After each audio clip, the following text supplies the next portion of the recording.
Hello everyone, welcome to our channel. ఈ మధ్యకాలంలో ర్యాపిడ్గా increase అవుతున్న డిసీజెస్లో డయాబెటీస్ ఒకటి. ఈరోజు మనం డయాబెటీస్ గురించి మాట్లాడుకుందాం. డయాబెటీస్ అన్నది ఒక మోస్ట్ కామన్ వర్డ్ అయిపోయింది. అదొక డిసీజ్ అన్న సంగతి అందరూ మర్చిపోతున్నారు. 2024 ఐఎఫ్డి ప్రకారం మన ఇండియాలో 89.8 మిలియన్ మెంబర్స్ డయాబెటిక్ పేషెంట్స్ ఉన్నారు. 2025లో 101 మిలియన్ మెంబర్స్ డయాబెటిక్ పేషెంట్స్ ఉన్నారు. ఇది కాకుండా ప్రీ డయాబెటిక్ 136 మిలియన్ మెంబర్స్ ఉన్నారు. ఇది మనకు తెలిసిన క్యాలిక్యులేషన్ మాత్రమే. ఇంకా మనకు తెలియని వాళ్ళు, అవేర్నెస్ లేని వాళ్ళు ఎంతమంది ఉన్నారో అది మీకే వదిలేస్తున్నాను.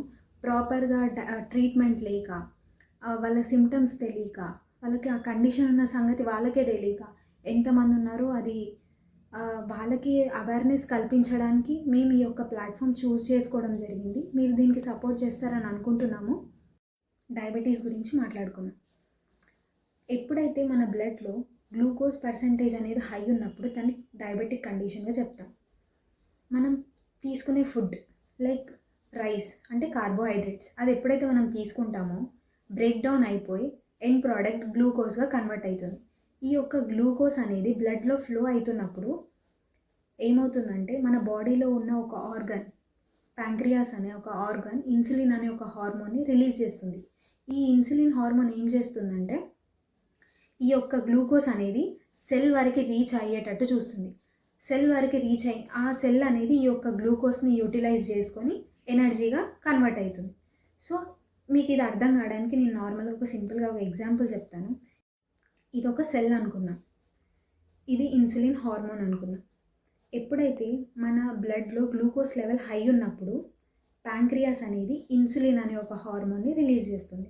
ఈ ఇన్సులిన్ హార్మోన్ ఏం చేస్తుందంటే, ఇది ఒక సెల్, ఈ సెల్ పైన ఈ సెల్ కీ అనేది ఓపెన్ చేస్తుంది. ఇన్సులిన్ అంటే ఇది కీ లాగా యూజ్ అవుతుంది. ఈ కీ ఓపెన్ చేసినప్పుడు ఇది సెల్ అనేది ఓపెన్ అవుతుంది.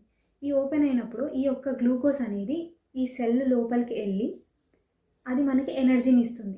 ఈ ప్రాసెస్ జరుగుతుంది. ఈ ఇన్సులిన్ అనేది చాలా ఇంపార్టెంట్ హార్మోన్ మన బ్లడ్ గ్లూకోజ్ని కంట్రోల్ చేయడానికి.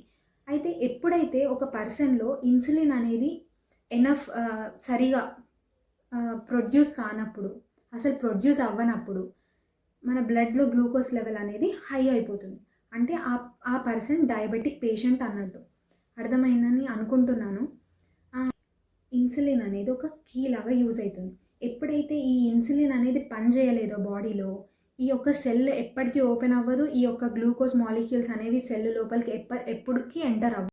ఇప్పుడు మనం డయాబెటిక్ సిమ్టమ్స్ చూద్దాం. కామన్ సిమ్టమ్స్ ఏంటంటే ఫ్రీక్వెంట్గా యూరినేషన్ వస్తుంటుంది, నెక్స్ట్ ఊరికే దాహం వేస్తుంటుంది, చూపు అనేది సరిగా కనిపించదు, ఇంకా మనకి ఏమైనా దెబ్బ తగిలినప్పుడు అది తొందరగా మానుకోవు, అంటే తొందరగా హీల్ అవ్వవు తొందరగా.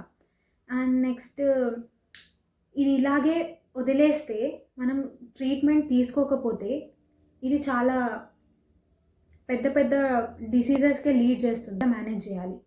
మనం మన యొక్క లైఫ్ స్టైల్ని చేంజ్ చేసుకోవాలి. అంటే మనం ఒక మంచి ప్రాపర్ ఫుడ్ని తీసుకోవాలి, ప్రాపర్ డైట్ మెయింటైన్ చేయాలి, అండ్ మనం ఫిజికల్ యాక్టివిటీస్ చేయాలి. అంటే ఒక డయాబెటిక్ పేషెంట్ అట్లీస్ట్ ఒక 30 మినిట్స్ అయినా రోజు వాకింగ్ చేయాలి. ఈ వాకింగ్ వల్ల ఏమవుతుందంటే మన బాడీలో ఏదైతే గ్లూకోజ్ లెవెల్ ఉంటుందో అది మన మజిల్ అనేది అబ్జర్వ్ చేసుకుంటుంది. అట్లా మనకి బాడీలో షుగర్ లెవెల్ అనేది కంట్రోల్ అవుతుంది. అది చాలా ఇంపార్టెంట్. ఈ యొక్క వాకింగ్ అనేది చాలా ఇంపార్టెంట్ అండి.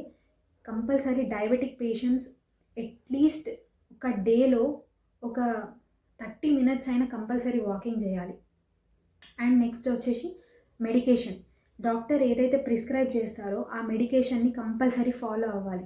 వాళ్ళు ఏమైతే మెడిసిన్ ఇస్తున్నారో, వాళ్ళు ఏం చెప్తున్నారో దాన్ని కంపల్సరీగా ఫాలో అవ్వాలి. అండ్ థర్డ్ వచ్చేసి మానిటరింగ్. ఈ యొక్క మన యొక్క బ్లడ్, ఈ గ్లూకోజ్ లెవెల్స్ని మనం మానిటర్ చేస్తూనే ఉండాలి.